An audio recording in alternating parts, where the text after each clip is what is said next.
நாம் ரோமருக்கு எழுதின நிருபம் 7ஆம் அதிகாரம் 21வது வசனத்துக்கு திருப்போம். ரோமருக்கு எழுதின நிருபம் 7ஆம் அதிகாரம் 21 முதல் 24 வசனங்கள் வரை. ரோமர் 7 21 முதல் 24 வரை.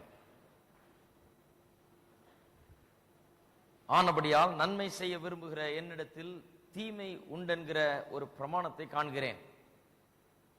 உள்ளான மனுஷனுக்கு ஏற்றபடி தேவனுடைய பிரமாணத்தின் மேல் பிரியமாயிருக்கிறேன். ஆகிலும் என் மனதின் பிரமாணத்துக்கு விரோதமாய் போராடுகிற வேறொரு பிரமாணத்தை என் அவயவங்களில் இருக்க காண்கிறேன். அது என் அவயவங்களில் உண்டாயிருக்கிற பாவ பிரமாணத்துக்கு என்னை சிறையாக்கி கொள்ளுகிறது. நிர்பந்தமான மனுஷன் நான். இந்த மரண சரீரத்தினின்று யார் என்னை விடுதலையாக்குவார்?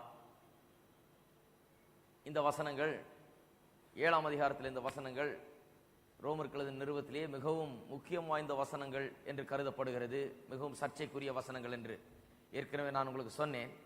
என்ன சர்ச்சை என்றால், இந்த வசனங்கள் எப்படிப்பட்ட மனுஷனை விவரிக்கிற வசனங்கள் என்பதை குறித்து தான் சர்ச்சை. சிலர் சொல்லுகிறார்கள், ரட்சிக்கப்படாத முற்றிலுமாய் ஆவியானவருடைய கிரியே ஒன்றுமே நடைபெறாத ஒரு மனுஷன், ஆவியானவரால் எந்த விதத்திலும் தொடப்படாத ஒரு மனுஷன், அவன்தான் இப்படிப்பட்ட ஒரு வாழ்க்கையை வாழுகிறான். எப்படிப்பட்ட வாழ்க்கை? நன்மை செய்ய விரும்புகிறான், ஆனால் நன்மை செய்ய விரும்பினாலும் செய்ய முடியவில்லை. அவனுக்குள்ள இன்னொரு பிரமாணம் வேலை செய்கிறது. அவன் ரட்சிக்கப்படாதவன் என்று ஒரு தரப்பினர் சொல்லுகிறார்கள். இன்னொரு தரப்பினர் சொல்லுகிறார்கள், இல்ல இல்ல, இவன் ரட்சிக்கப்பட்டவன். இவன். இந்த ரட்சிக்கப்பட்ட மனுஷன் இப்படியாக பாவத்தோடு போராடுகிறான். அவன் பாவத்தின் மீது அவனுக்கு ஜெயம் கிடையாது, பாவத்தின் மீது அவனுக்கு வல்லமை கிடையாது. அவன் ரட்சிக்கப்பட்ட மனுஷன் தான். ஏனென்றால் உள்ளான மனுஷனுக்கு ஏற்றபடி தேவனுடைய பிரமாணத்தில் பிரியமாயிருக்கிறேன் என்று சொல்லுகிறானே, ஆகியால் இது ரட்சிக்கப்பட்ட மனுஷனை குறிக்கிறது என்று இன்னொரு குரூப் சொல்லுகிறார்கள்.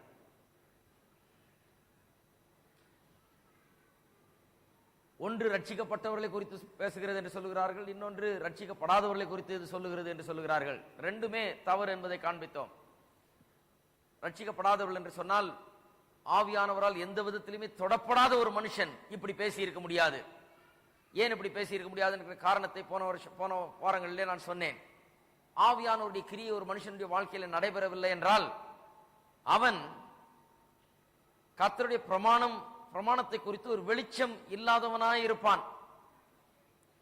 அவன் இங்கே பவுல் சொல்லுகிற வார்த்தைகளை சொல்ல மாட்டான். நியாயப்பிரமாணம் ஆவிக்குரியதாய் இருக்கிறது அப்படின்னு அவன் சொல்ல மாட்டான். ஏன்னா அவனுக்கு அந்த ஆவிக்குரிய தன்மை வழங்காது. நியாயப்பிரமாணத்தை வெறும் எழுத்தென்று தான் காண்கிறான், அதை வெறும் கட்டளைகள் என்று தான் காண்கிறான் ஒழிய அது உள்ளத்தில் இருக்க காரியங்களை குறித்து பேசுகிறது, ஆவிக்குரிய ஒன்று என்று அவன் அறிகிறதில்லை. ஆவியானுடைய வெளிச்சம் வந்த பிறகுதான் அவன் அதை அறிந்து கொள்கிறான். ஆகையால் சுத்தமா ஆவியானவரால் தொடப்படாத ஒரு மனுஷன், ஆவியானுடைய கிரியைக்கு புறம்பாய் இருக்கிற ஒரு மனுஷனை குறித்து இது பேசவில்லை. அவனுக்குள்ள ஏதோ ஒரு அளவுக்கு ஆவியானுடைய வெளிச்சம் வந்தால்தான் கற்பனை நல்லது, அது ஆவிக்குரியது என்கிற வார்த்தைகள் எல்லாம் அவன் சொல்ல முடியும். தெருவில் போகிற மனுஷனுக்கு கற்பனை நல்லது என்று சொல்ல மாட்டான். கற்பனையை விரோதிப்பான். அவன் கற்பனையை எதிர்ப்பான். பாவம் தான் அவன் விரும்பி செய்கிறது. ஆகையால் அப்படிப்பட்ட மனுஷன் நான் தேவனுடைய கற்பனையின்படி செய்ய விரும்புகிறேன் என்று சொல்ல மாட்டான். அவனுக்குள்ள ஏதோ ஒரு ஆவிக்குரிய வெளிச்சம் வராவிட்டால் அதை சொல்ல மாட்டான். அதே நேரத்தில் ரட்சிக்கப்பட்ட மனுஷனை குறித்தும் இது சொல்லுகிறதில்லை. ஏனென்றால் ரட்சிக்கப்பட்ட மனுஷன் இப்படி பேச மாட்டான்.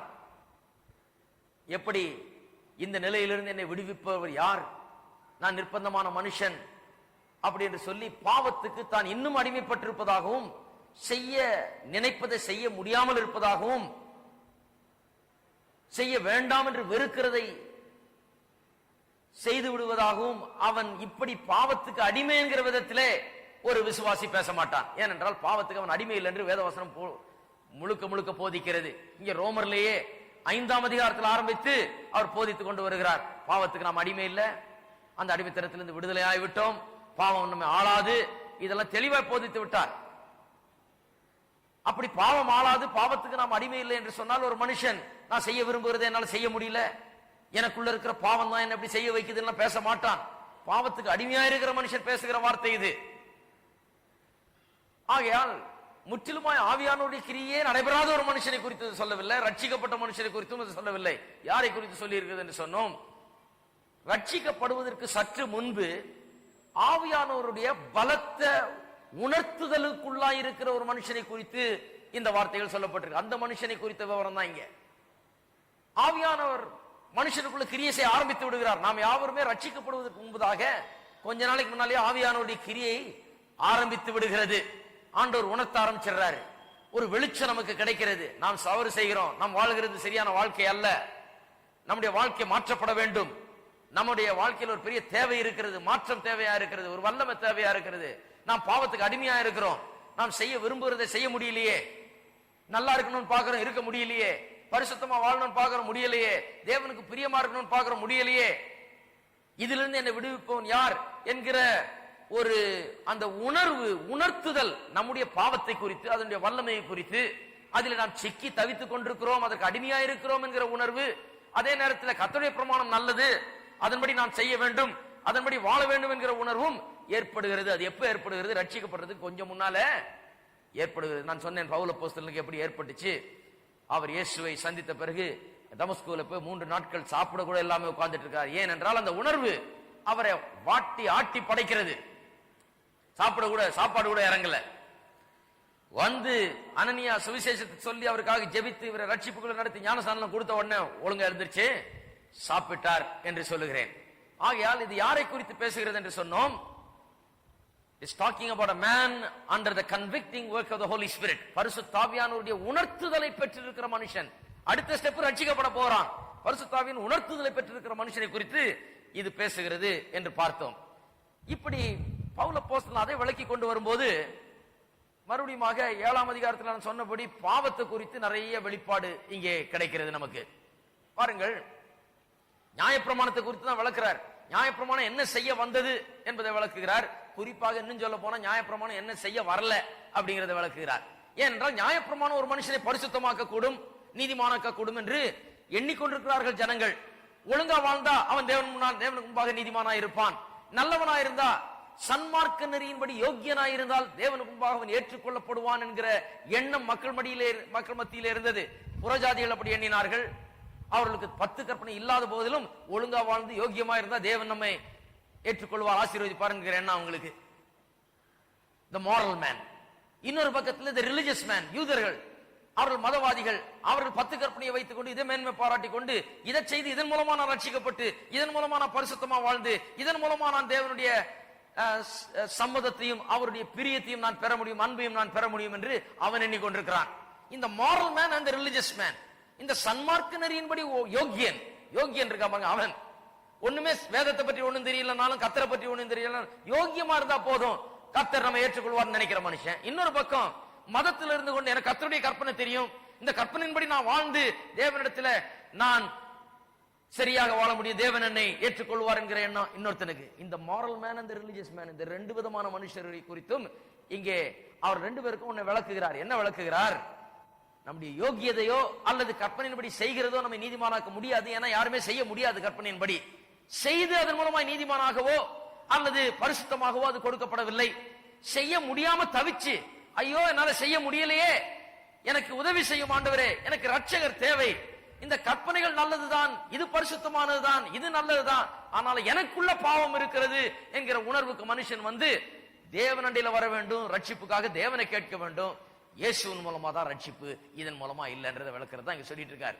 ஆனா இதை விளக்குறதுக்கு, அதாவது நியாயப்பிரமாணம் எதை செய்ய வரல, நம்ம ரட்சிக்கவோ பரிசுத்தமாக்கவோ வரல, நான் பாவி என்று எனக்கு வெளிப்படுத்தி காண்பிக்கும்படியாக, இந்த கற்பனைகளை நான் செய்ய முடியாது என்பதை காட்டும்படியாக, நான் யோகியனாய் வாழ்ந்து காட்ட முடியாது என்பதை விளக்கி காட்டும்படியாக, அதற்காக தான் பிரமாணம் வந்தது என்று அவர் சொல்லுகிறார். அதை சொல்லும் போது நான் ஏற்கனவே சொன்னபடி பாவத்தை குறித்து பெரிய உபதேசமே இங்க வெளிவருது. இதை விட பாவத்தை குறித்து போதனை வேற எங்கேயும் பார்க்கவே முடியாது. பாவத்தை குறித்து பல காரியங்களை இங்க வெளிப்படுத்துகிறார். இங்க இன்னொரு காரியத்தை வெளிப்படுத்துகிறார். போன வாரத்தில் பாவத்தை குறித்து 3 காரியங்களை சொன்னோம். ஒன்று, பாவம் நமக்குள்ளாக குடியிருக்கிற ஒன்று, கற்றுக்கொள்ளல, இது கொஞ்சம் கொஞ்சமா வளர்ந்து பெரியவங்களான பிறகு வரல.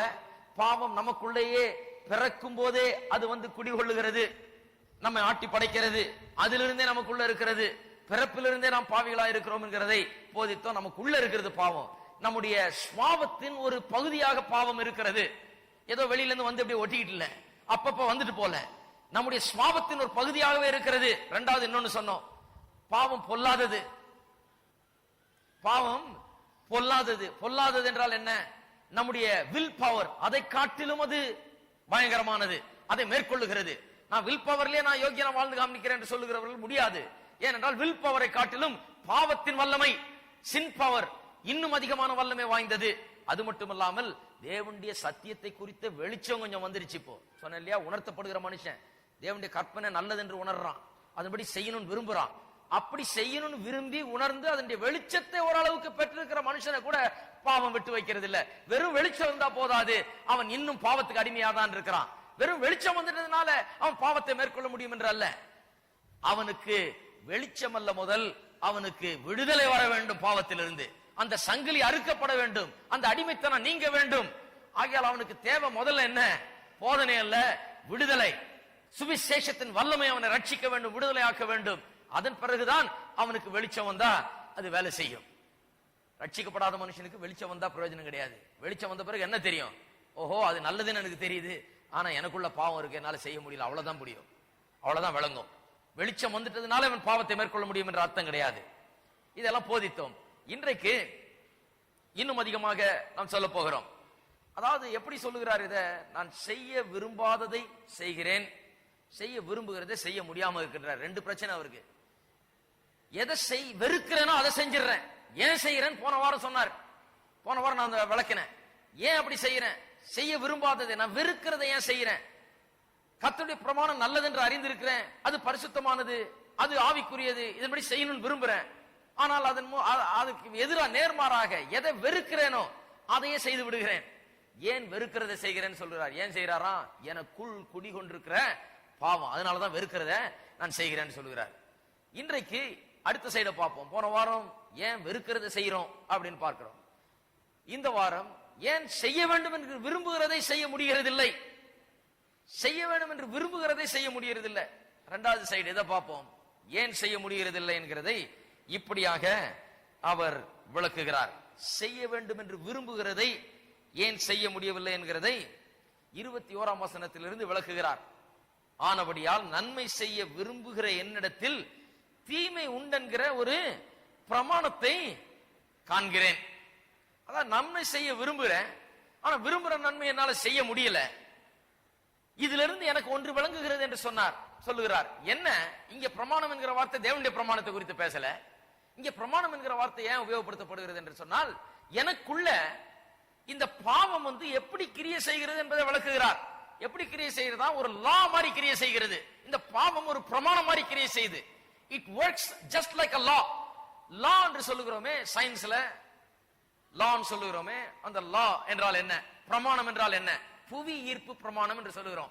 புவி ஈர்ப்பு பிரமாணம்னா, நான் என்னுடைய இந்த நோட்ஸ் எடுத்து கீழே போட்டேன்னா, 100 தடவை போட்டேன்னா ஒரு 65 தடவை கீழே விழும், அல்லது 90 தடவை கீழே விழும் கிடையாது.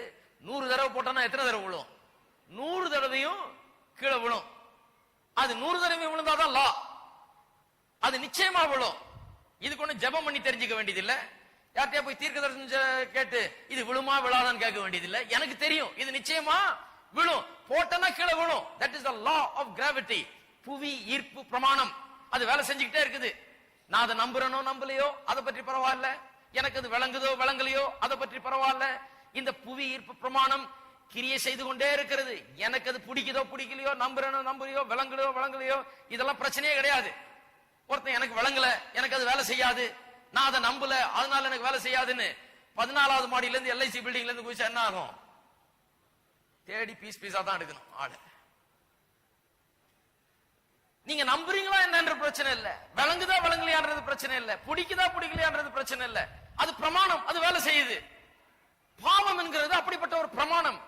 எப்படி புவியீர்ப்பு பிரமாணத்துல ஒரு தடவை புக்க போட்டா கண்டிப்பா அது விழுன்ற பிரமாணம் இருக்கிறதோ, எப்படி அது ஈச் டைம் இட் வொர்க்ஸ், ஒவ்வொரு தடவையும் தவறாமல் அது வேலை செய்கிறதோ, அது போலவே பாவம் தவறாமல் இடைவிடாமல் கொஞ்சம் கூட விட்டு கொடுக்காமல் ஒரு பிரமாணம் போல மனுஷனுக்குள்ள இருந்து கிரியை செய்கிறது என்று அதை சொல்லுகிறார். அதைத்தான் இப்படி சொல்றார்.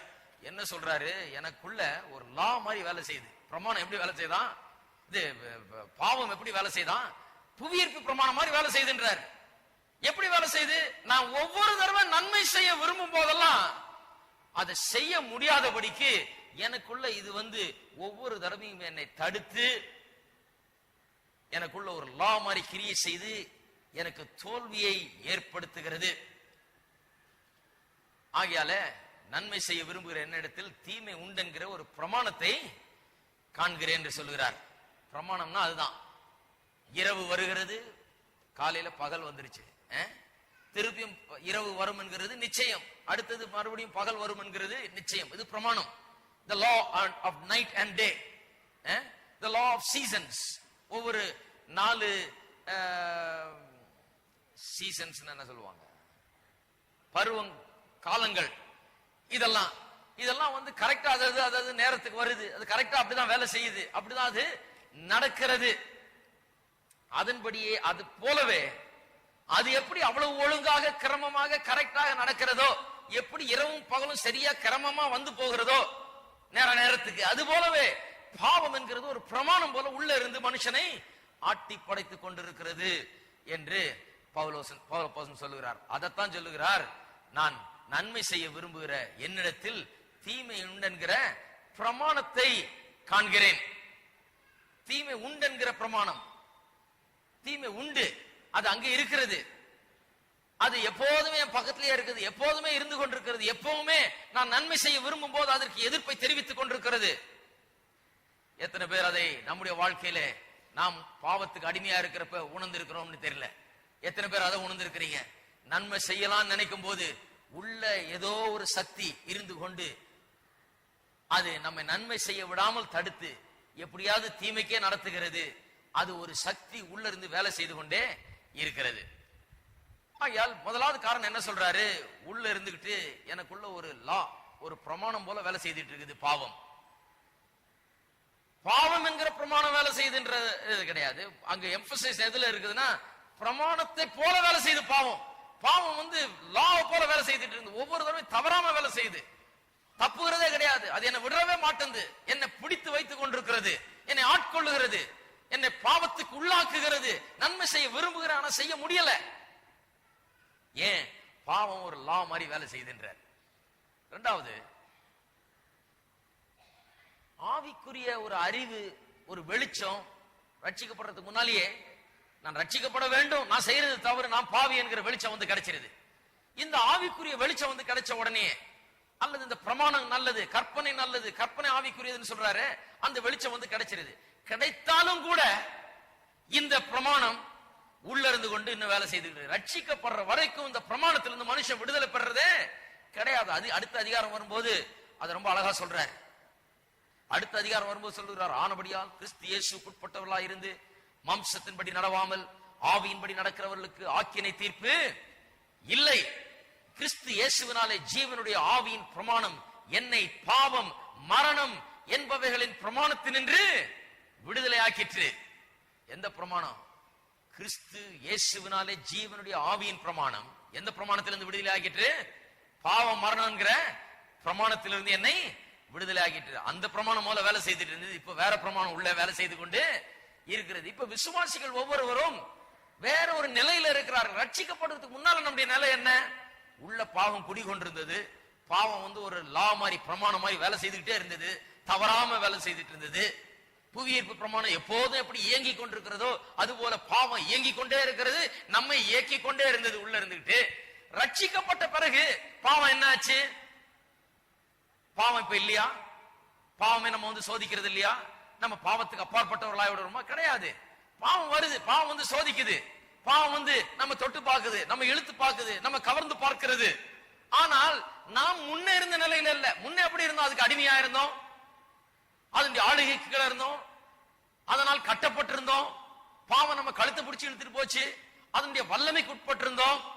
அது நம்ம உள்ள குடிகொண்டு நம்முடைய ஆண்டு கொண்டிருந்தது, பிரமாணம் போல வேலை செய்து கொண்டிருந்தது. விசுவாசியா இருக்கிறவன் அந்த பாவத்திலிருந்து முழுமையாக விடுதலையாக்கப்பட்டிருக்கிறான். இப்ப நீங்க இருக்கிற நிலைமை வேற. இப்ப பாவம் நம்ம விசிட் பண்ணி வா வான்னு அழைக்கும் போது நம்ம இப்ப வேற நிலையில இருக்கிறோம். நம்மளை இப்ப கழுத்தை பிடிக்க முடியாது, நம்மளை இப்ப கத்தியை காட்டி கொண்டு போக முடியாது, நம்ம கழுத்துல துப்பாக்கியை வச்சு கொண்டு போக முடியாது, நம்ம ஒன்றை செய்ய வைக்க முடியாது. நம்ம இப்போ நான் செய்ய விரும்புகிறதை செய்ய முடியாமல் இருக்கிற கதறல் நிலையில கிடையாது. அப்படிப்பட்ட அடிமைத்தனத்துல நாம் இல்லை. இப்ப வேற நிலையில இருக்கிறோம். இப்ப வேற ஒரு பிரமாணம் நமக்குள்ள வேலை செய்து கொண்டிருக்கிறது.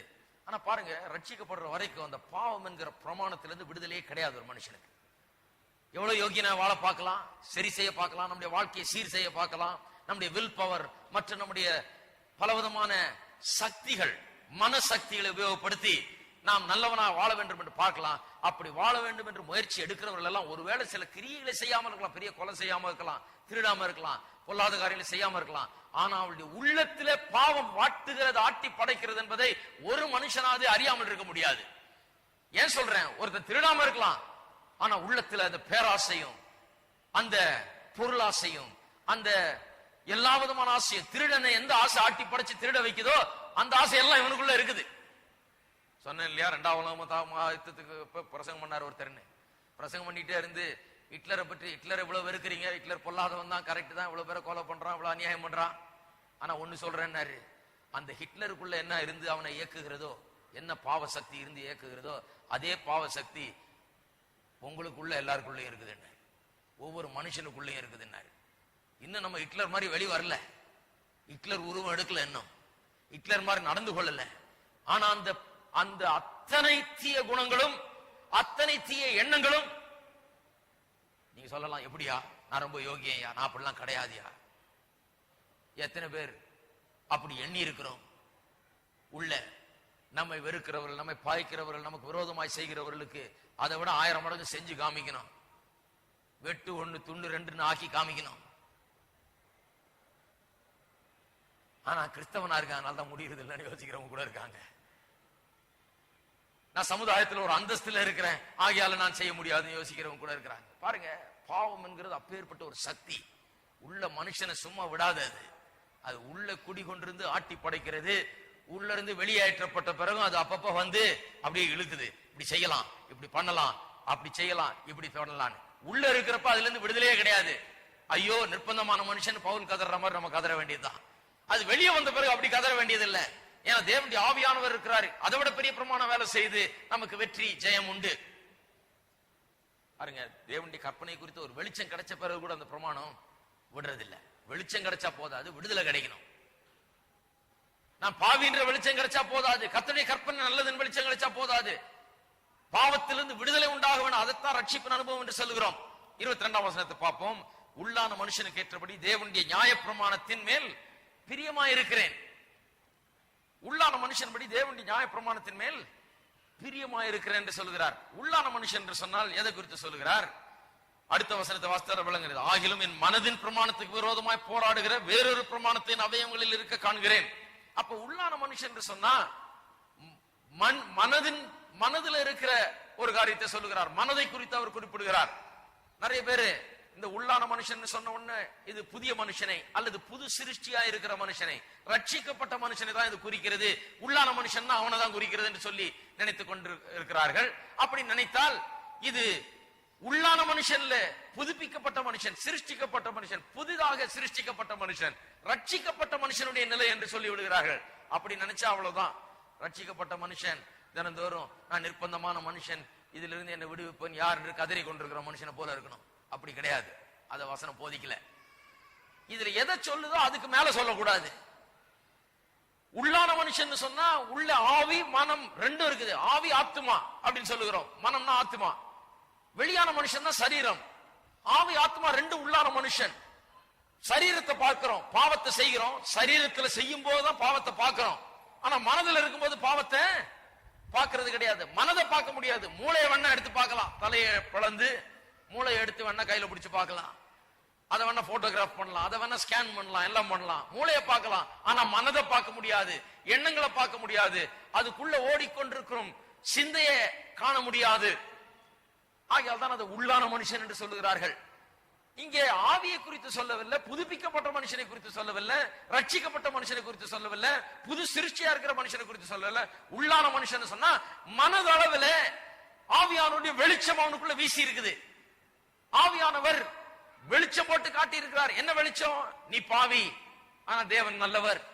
நீ பாவி, கர்த்தருடைய கற்பனை நல்லது என்கிறத வெளிச்சம் போட்டு காண்பிக்கிறான். மனதளவுல, மூளை அறிவின் அளவுல அவன் புரிந்து கொள்ளுகிறான். அந்த அளவுக்கு அவனுக்கு அறிவு, உணர்த்துதல் அவனுக்கு உண்டாயிருக்கிறது. ஆகையால் சொல்லுகிறார், இந்த மனதின்படி தேவனுடைய பிரமாணத்தின் மேல், நியாய பிரமாணத்தின் மேல் பிரியமாயிருக்கிறேன். பாருங்க, பிரியமாயிருக்கிறேன். பிரியமாயிருக்கிறேன்னு சொன்னா ரொம்பவே வெளிச்சம் கிடைச்சிருக்குது மனதுல. முன்ன சொன்னதை விட இப்ப கொஞ்சம் அதிகமா இருக்குது. முன்ன என்ன சொன்னாரு? தேவனுடைய பிரமாணம் பரிசுத்தமானது, அது நல்லது, அது நீதியானது, நன்மையானது, பரிசுத்தமானதுன்னு சொன்னாரு. பிரமாணம் ஆவிக்குரியதா இருக்குதுன்னு சொன்னார். 4 காரியம் சொல்லிருக்காரு. நீதி, நன்மை, பரிசுத்தம் 3. 4வது அது ஆவிக்குரியதா இருக்கிறது. 4 காரியம் சொன்னாரு. இப்ப அந்த 4 காரியத்தை விட இன்னும் மேலான இன்னொரு காரியத்தை சொல்றாரு. இந்த பிரமாணத்தை குறித்து நீதி, நன்மை, பரிசுத்தம் இது ஆவிக்குரியதா இருக்கிறது என்று மட்டும் சொல்லல, நான் அதை செய்ய பிரியப்படுகிறேன் என்று சொல்லுகிறார். I am rejoicing in it now. I am not only saying that it is good, holy and just. I am not only saying it is spiritual, but I rejoice in it. அது நீதியும் நன்மையும் பரிசுத்தமும் ஆவிக்குரியதுமாய் இருக்கிறது என்று நான் சொல்லுகிறது மட்டுமல்ல, அதிலே நான் மகிழ்ந்து களி கூறுகிறேன். அந்த அளவு கொண்டாரு. அது எனக்கு வேணும், அதன்படி நான் செய்யணும்னு விரும்புகிறேன், அதன்படி வாழ வேண்டும் என்று விரும்புகிறேன். ரட்சிக்கப்படுறதுக்கு முன்னால ஒரு மனுஷன் ரட்சிப்பின் விளிம்புக்கு வருகிற மனுஷன் அந்த ஓரத்துக்கு வந்துட்டு அடுத்த ஸ்டெப் ரட்சிப்பு. அப்படிப்பட்ட மனுஷனுக்கு அப்பேற்பட்ட ஒரு வெளிச்சம் கிடைக்கிறது. நான் அதை விரும்புகிறேன், அப்படி வாழ விரும்புகிறேன், அதை செய்ய விரும்புகிறேன். அதுதான் அப்போஸ்தலனாகிய பவுல் சொல்லுகிறார். விரும்புகிறேன் என்று சொல்லுகிறார். என்ன சொல்லுகிறார்?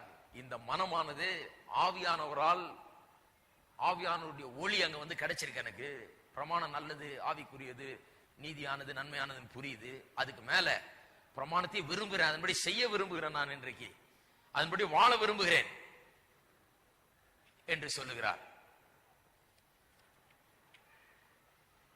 அடுத்தது பார்ப்போம். உள்ளான மனுஷனுக்கு ஏற்றபடி தேவனுடைய நியாய பிரமாணத்தின் மேல் பிரியமாயிருக்கிறேன், ஆகிலும் என் மனதின் பிரமாணத்துக்கு விரோதமாய் போராடுகிற வேறொரு பிரமாணத்தை என் அவயவங்களில் இருக்க காண்கிறேன். அவயவங்கள் என்றால் என்ன என்று 6ஆம் அதிகாரத்திலே பார்த்தோம். நாம் அவயவங்கள் சொன்னா முதலாவது அது சரீரத்தை குறிக்கிறது, அவயவங்கள் என்றது. அது மட்டுமல்லாமல் இந்த சரீரத்தை எது இயக்குகிறது? நம்முடைய எண்ணங்கள், நம்முடைய உணர்வுகள், இவைகள் தான் இயக்குகிறது. எல்லாவற்றையும் சேர்த்து சில நேரத்தில் அவயம்னு சொல்லி இருக்குது, வெறும் சரீரத்தை மட்டும் கூட அவயம்னு சொல்லி இருக்கிறது. இங்கே இந்த மனதையும் இந்த சரீரத்தையும் வேறுபடுத்துகிறார். மனதை உள்ளான மனுஷன் என்று சொல்லுகிறார், அவயவங்களை வெளிப்புறமான மனுஷன் என்று சொல்லுகிறார். அதான் என்ன சொல்றாரு? என் மனது ஒண்ணு சிந்திக்குது, இப்படி நடக்கணும்னு விரும்புகிறது, ஆனா என்னுடைய சரீரம் செய்யறது வேறையா இருக்குது. என் மனது வந்து தேவனுடைய பிரமாணத்தின்படி நடந்து கொள்ள வேண்டும் என்று விரும்புகிறது, ஆனா என் சரீரம் ஆப்போசிட்டா செய்யுது. என் மனம் சொல்லுது இனிமே திருடக்கூடாதுன்னு, ஆனா என் கை என்ன பண்ணுது? திருடுது. என் மனம் சொல்லுது இப்படிதான் வாழ வேண்டும் என்று விரும்புகிறது, ஆனாலும் எனக்குள்ள வேற ஒரு சக்தி ஏதோ ஒண்ணு இயங்கி கொண்டிருக்குன்னு தெரியுது. ஏன்னா அது என்ன விட மாட்டேன், நான் செய்யறதெல்லாம் இதுக்கு ஆப்போசிட்டா இருக்குது, நான் நினைக்கிறத செய்ய முடியாமல் இருக்கிறேன் என்று சொல்லுகிறார். என் மனதின் பிரமாணத்துக்கு விரோதமாக போராடுகிற வேறொரு பிரமாணத்தை, அந்த வேறொரு பிரமாணம் என்கிறதை நன்றாய் கவனிக்க வேண்டும். வேறொரு பிரமாணம், இதுதான் அந்த பிரமாணம். எந்த பிரமாணம்? ஒரு பிரமாணத்தை போல கிரியை செய்கிற பாவம், அந்த அதை காண்கிறேன். எனக்குள்ள ஒன்றை காண்கிறேன், இன்னொரு பிரமாணத்தை காண்கிறேன். இன்னொரு பிரமாணம்னா இன்னொரு தேவனுடைய பிரமாணம் கிடையாது. எனக்குள்ள இன்னொரு சக்தி ஒன்று இயங்கிக் கொண்டே இருக்கிறது, விடாமல் இயங்கிக் கொண்டிருக்கிறது, என விடமாட்டுகிறது. அது என்ன பண்ண வைக்குதா? இந்த இன்னொரு சக்தி, உள்ள இருக்கிற இன்னொரு சக்தி பிரமாணத்தை போல இயங்குகிறதே, லா மாதிரி வேலை செய்துட்டு இருக்குது. அந்த சக்தி என்ன பண்ணுகிறதாம்? சொல்லுகிறார், என் மனதின் பிரமாணத்துக்கு விரோதமாய் போராடுகிற வேற ஒரு பிரமாணம். அப்படி என்று சொன்னால் அது என்னுடைய மனதில் இருக்கிற அந்த எண்ணத்துக்கு விரோதமாய் போராட வைக்கிறது. மனதிலே நான் தேவனுடைய பிரமாணத்தின்படி செய்ய வேண்டும் என்று விரும்புகிறேன், ஆனா எனக்குள்ள இருக்கிற இந்த பிரமாணம், லா மாதிரி வேலை செய்கிற இந்த பாவம், இந்த பாவம் எனக்குள்ள வேலை செய்து கொண்டிருக்கிறது. இது இந்த மனதில் எனக்கு இருக்கிற இந்த விருப்பத்துக்கு விரோதமாய் போராடுகிறது. பெரிய வார் நடந்துகிட்டு இருக்கு. அதான் இங்கிலீஷ்ல சொல்லி இருக்குது, வார்ஸ் அகைன்ஸ்ட் மை மைண்ட். வார், விரோதமாய் போராடுகிறது. தமிழ்ல சொல்லும் போது சில நேரத்தில் அர்த்தம் முடியாது, விளங்காம போயிடுது. விரோதமா போராடுறது ஏதோ சண்டை நினைச்ச கூடாது, பெரிய யுத்தம் நடந்துட்டு இருக்குது உள்ள. என்ன யுத்தம்? மனம் ஒன்றை விரும்புது, இப்படிதான் நடக்கணும், இப்படிதான் செய்யணும் என்று, தேவனுடைய கற்பனையின்படி செய்ய வேண்டும் என்று. ஆனா உள்ள பாவம் அந்த எண்ணத்துக்கு நேராக ஒரு பெரிய யுத்தத்தை ஆரம்பிக்குது. செய்யக்கூடாது, அப்படி செய்யக்கூடாது என்கிற ஒரு யுத்தத்தை ஆரம்பிக்கிறது. பாருங்க, யுத்தம் என்று சொன்னால் ஒரு மிலிட்டரி கேம்பெயின் மாதிரி. யுத்தம்னா சாதாரணமா நடக்கிறது இல்லை. பெரிய தந்திரங்கள், பெரிய திட்டங்கள், பெரிய ராஜதந்திரங்கள் எல்லாம் கையாளுகிறார்கள். இப்படி வந்தா எப்படி அடிக்கணும், இதை செய்தா நாம என்ன செய்யறது, இப்படி பெரிய ஸ்கீம் பண்ணி யுத்தத்துக்கு திட்டம் போடுறதுக்கு பெரிய வல்லுநர்கள் இருக்காங்க. இந்த மிலிட்டரி ஸ்ட்ராட்டஜி மாதிரி நமக்கு எதிராக வேலை செய்து கொண்டிருக்கிறதாம். பாருங்க, ரட்சிக்கப்படாத மனுஷர்கள் இதை புரிந்து கொள்ள வேணும். நான் சரியாயிடுவேன், நான் நல்லா ஆயிடுவேன், எனக்கு இதெல்லாம் ஒண்ணும் தேவையில்லை, நான் போய் ரட்சிக்கப்பட்டு முன்னால போய் நான் ஜெபம் பண்ணி இதெல்லாம் தேவையில்லை, நான் ஓகே, நான் இன்னும் கொஞ்ச நாள் அப்படியே கொஞ்சம் ஒழுங்கா இருந்தேன்னா, நான் கொஞ்சம் சிகரெட்டை விட்டுட்டு, நான் குடியை விட்டுட்டு, நான் அப்படி இருந்து இப்படி இருந்து கொஞ்சம் யோகியன் ஆயிட்டேன்னா நான் நல்லா ஆயிடுவேன் நினைக்கிறீங்களே? வேதம் சொல்லுகிறது முடியாது. வேதம் சொல்லுகிறது முடியவே முடியாது என்று. ஏனென்றால் அந்த பாவம் என்கிற அந்த பிரமாணம், பாவம் பிரமாணத்தை போல வேலை செய்து அது பெரிய ராஜதந்திரத்தோட யுத்தத்துக்கு போராடுகிறவன் எப்படி திட்டம் போட்டு போராடுறானோ அதுபோல நீங்க நன்மை செய்ய விரும்பி எதையெல்லாம் செய்ய முயற்சிக்கிறீங்களோ அதுக்கு எதிர்க்க ஒரு பெரிய திட்டத்தையே உருவாக்கி, it develops a military strategy against your wishes to do good. நீங்க நன்மை செய்ய வேண்டும் என்கிற விரும்புவதற்கு எதிராக ஒரு பெரிய யுத்த திட்டம் மாதிரி உண்டாக்கி அதை எதிர்த்து போராடி அதை வீழ்த்த முயற்சித்துக் கொண்டிருக்கிறது பாவம். எப்ப முயற்சிக்கிறது? ஒவ்வொரு முறையும் முயற்சிக்குது. சில நேரத்தில் முயற்சிக்குது, சில நேரத்தில் விட்டுறதுன்னு கிடையாது. எப்பவுமே அதை செய்து கொண்டிருக்கிறது. நீங்க என்னைக்கெல்லாம் நல்லா இருக்கணும்னு முயற்சி எடுக்கிறீர்களோ அன்றைக்கெல்லாம் இந்த உள்ள இருக்கிற இந்த பிரமாணம் எழும்பி நின்று அந்த நல்ல எண்ணத்துக்கு எதிராக வேலை செய்து எப்படியாவது உங்களை வீழ்த்தி திட்டம் போட்டு உங்களை கவிழ்த்து பாவத்துக்கு அடிமைப்படுத்த வேண்டும் என்றுதான் அது கிரியை செய்து கொண்டிருக்கிறது. ரட்சிக்கப்படாத மனுஷனை குறித்து சொல்றேன், அப்படிதான் வேலை செய்துட்டு உள்ள.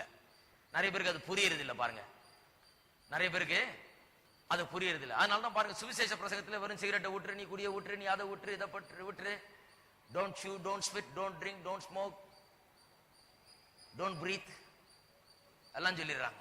அதை செய்யாத, இதை செய்யாத, இதை விட்டுரு, அதை விட்டுரு சொல்லி பிரயோஜனம் கிடையாது. அவன் என்ன சொன்னீங்கனாலும் அவன் என்ன நினைச்சிட்டு போறான், சொல்லிட்டாரியா பிரசங்கியார், இன்னைக்கு நான் விட்டுற போறேன், இன்னையோட கடைசி சிகரெட் தூக்கி எரிஞ்சிட போறேன், இன்னையோட கடைசி குடி இதோட முடிச்சுக்கிட போறேன் நானு அப்படின்னு போவான். அவன் போகும்போதே அவனுக்குள்ள இருக்கிற பாவம், ரட்சிக்கப்படல இன்னும் அவனுக்குள்ள குடி கொண்டிருக்கிற பாவம் யுத்த போராட்டத்தை போல உள்ள ஆரம்பிக்குது.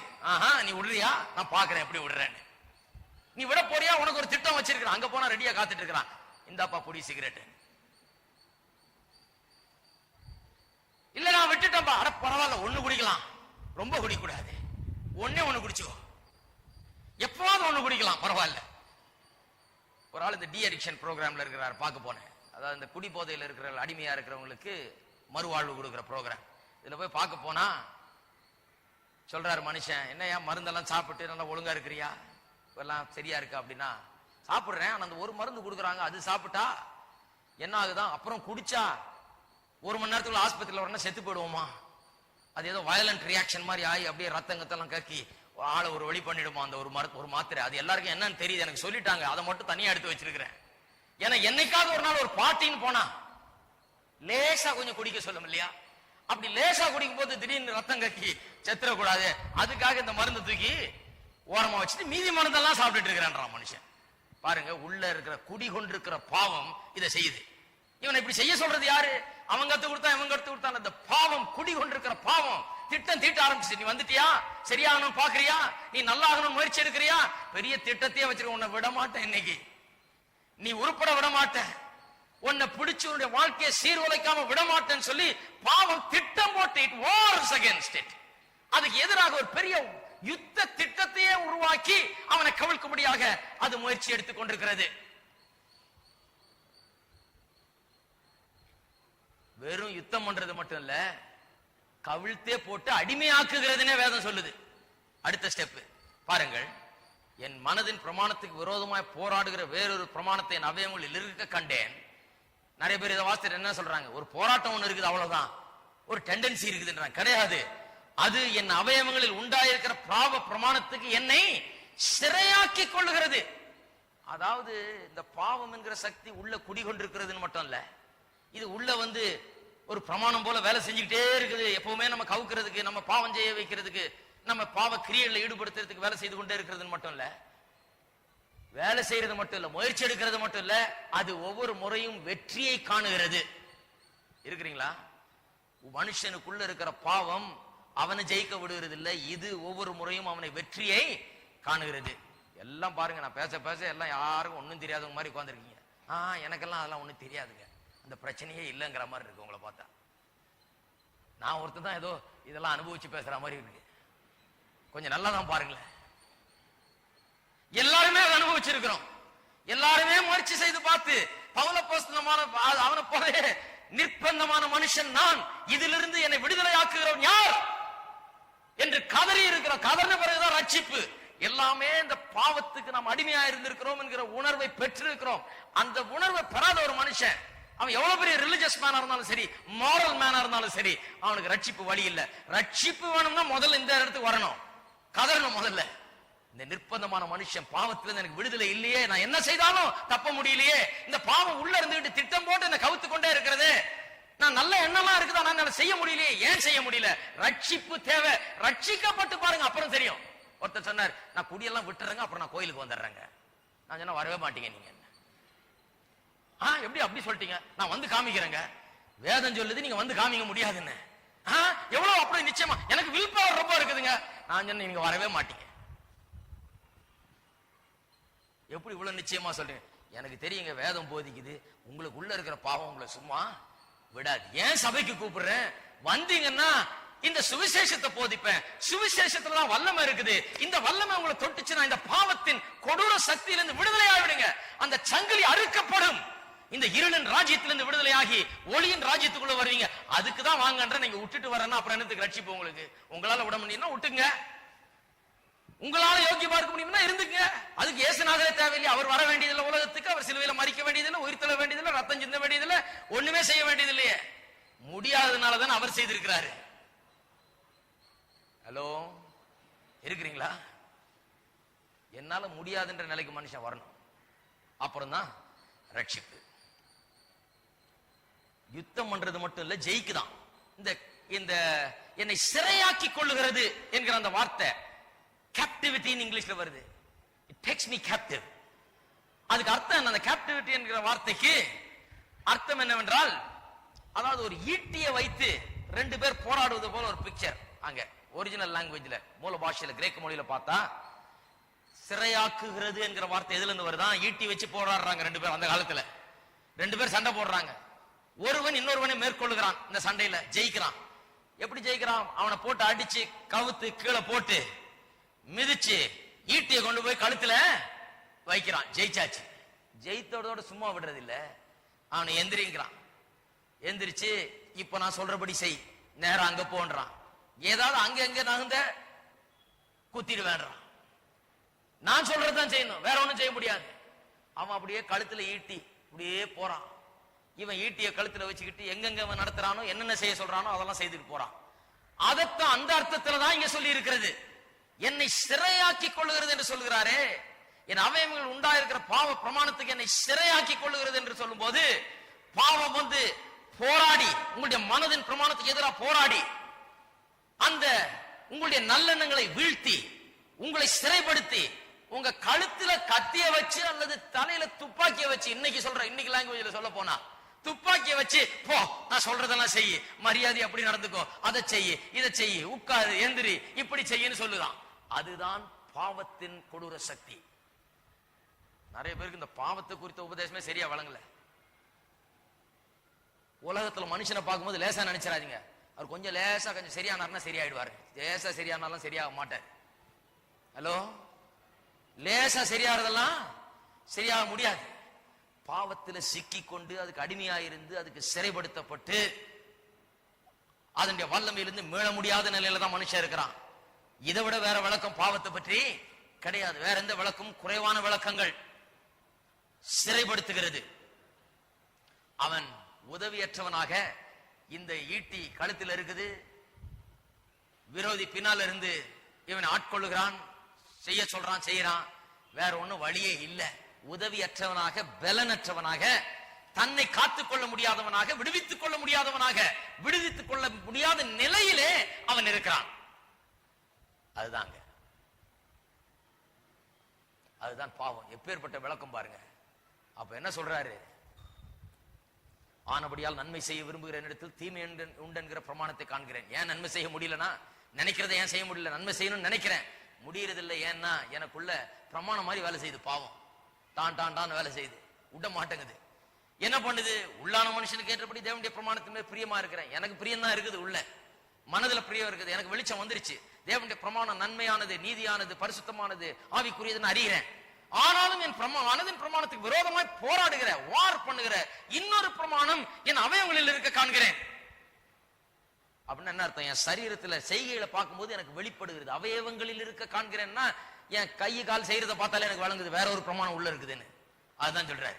என் அவயவங்களில் இருக்க காண்கிறேன்னு சொன்னா இன்னொரு பிரமாணம் எனக்கு உள்ள இருந்து வேலை செய்துட்டு இருக்குது என்பதை என்னுடைய நடக்கையின் மூலமாய் நான் காண்கிறேன். அது என் அவயவங்களில் உண்டாயிருக்கிற பாவ பிரமாணத்துக்கு என்னை சிறையாக்கி கொள்ளுகிறது. இதுதான் மனுஷனுடைய நிலை.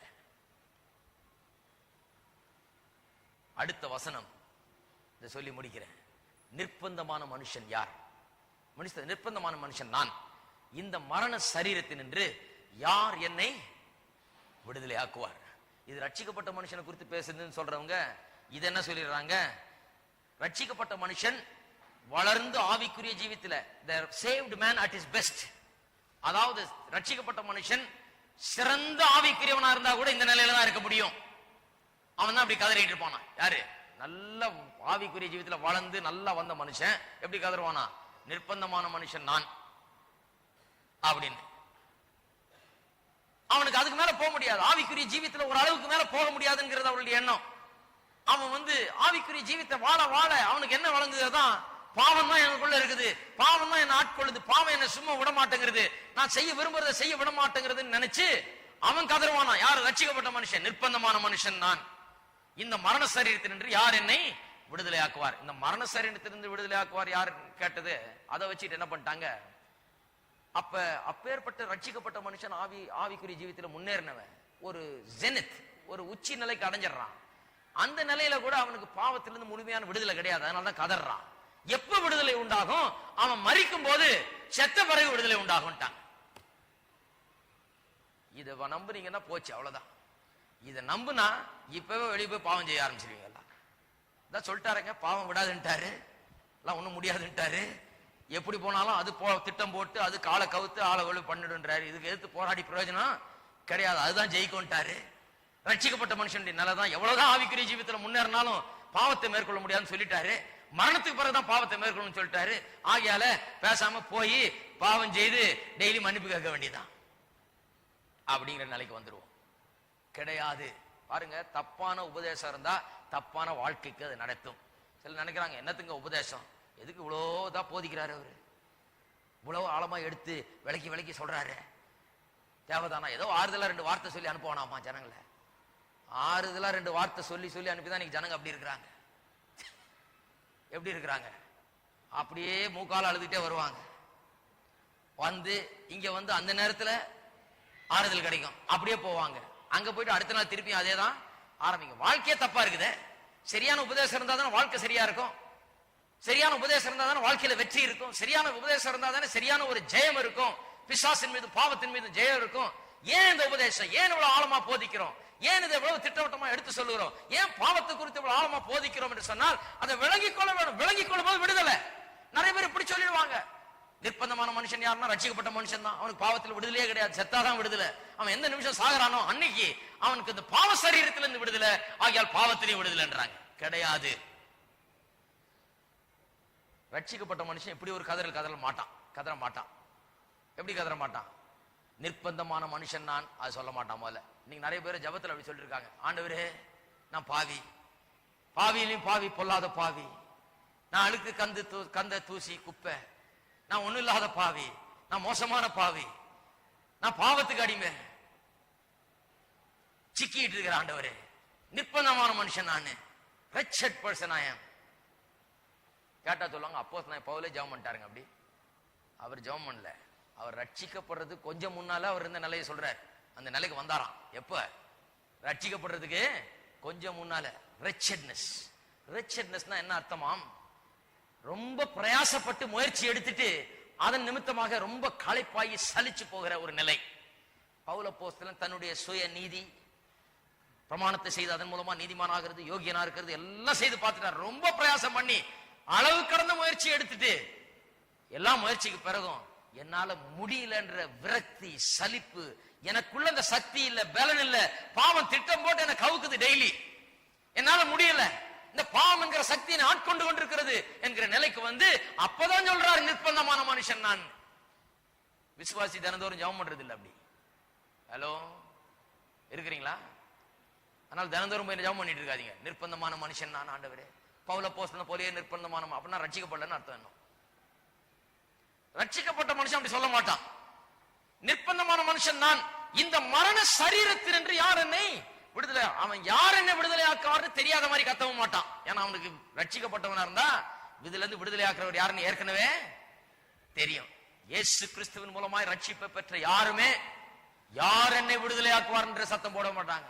அப்படி ரட்சிக்கப்படுறவன் ஒருவேளை பாவத்திலிருந்து விடுதலை ஆக முடியாத நிலையில இருந்து இப்படி கத்த வேண்டிய நிலை இருந்ததுன்னா அது அவனுடைய கதறுதலா இருக்குமானா அவன் எப்படி கத்துவான்? இதுல இருந்து இயேசுநாதர் தான் என்ன விடுதலை ஆகணும்னு கத்துவான். அப்படி கத்திலே யார் என்னை விடுதலை ஆக்குவார், இதுல இருந்து என்னை விடுவிக்க கூடியவர் யார்? என்னுடைய பாவத்தின் சக்தி, எனக்குள்ள குடிகொண்டிருக்கிற பாவம், என்னை ஆட்கொள்ளுகிற பாவம், என்னை நடத்துகிற பாவம், என்னை சிறைப்பிடிக்கிற பாவம், என்னை ஒவ்வொரு நாளும் கவுத்து என்னை பாவத்திலே வச்சிருக்கிற இந்த பாவத்தின் சக்தியிலிருந்து என்னை விடுதலை ஆக்குகிறவன் யார்?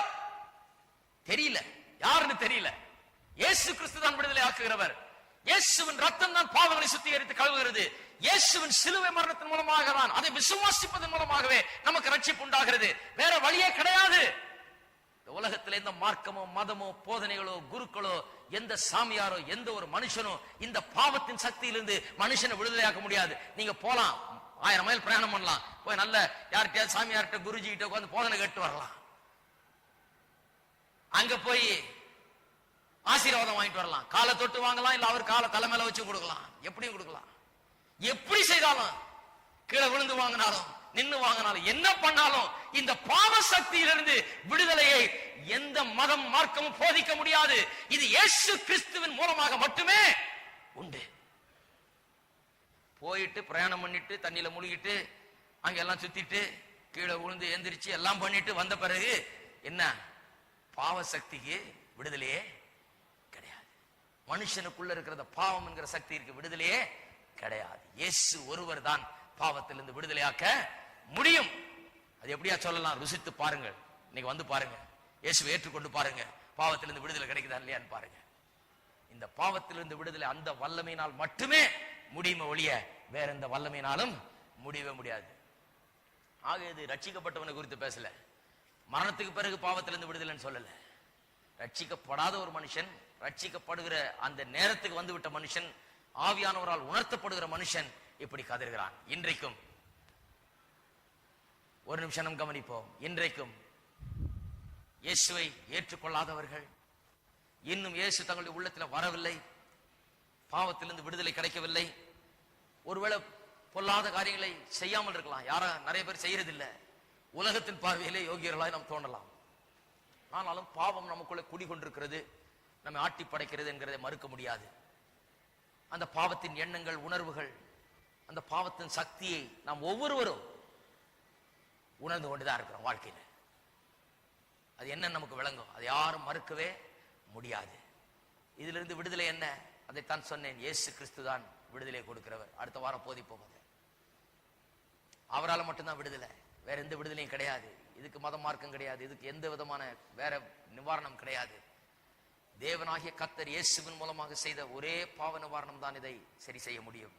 பாவியா இருக்கிற மனுஷனை, பாவத்துக்கு அடிமையா இருக்கிற மனுஷனை பாவத்திலிருந்து விடுதலையாக்கி அவனை ஒரு புதிய நிலைக்கு கொண்டு வர முடியும்.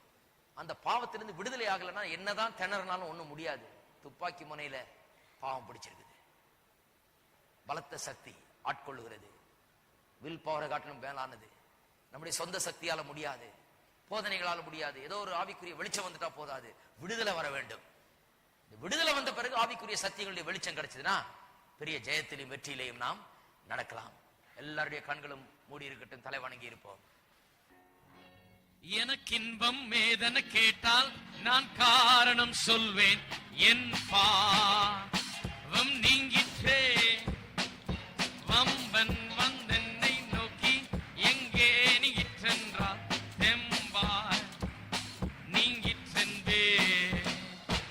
அதை கல்வாரியின் ரத்தத்தாலே மூடியாச்சுதே அவை வானம் பூமி போல நீங்கிற்றே அன்பர் மறதி கடலுள்ளே ஆழ்ந்தது நன்றே ஆமே சுத்தமானேன் கத்திரவன் ஆசிரியர் அதை கல்வாரியின் ரத்தத்தாலே மூடியாச்சுதே அவை வானம் பூமி போல நீங்கிற்றே அன்பர்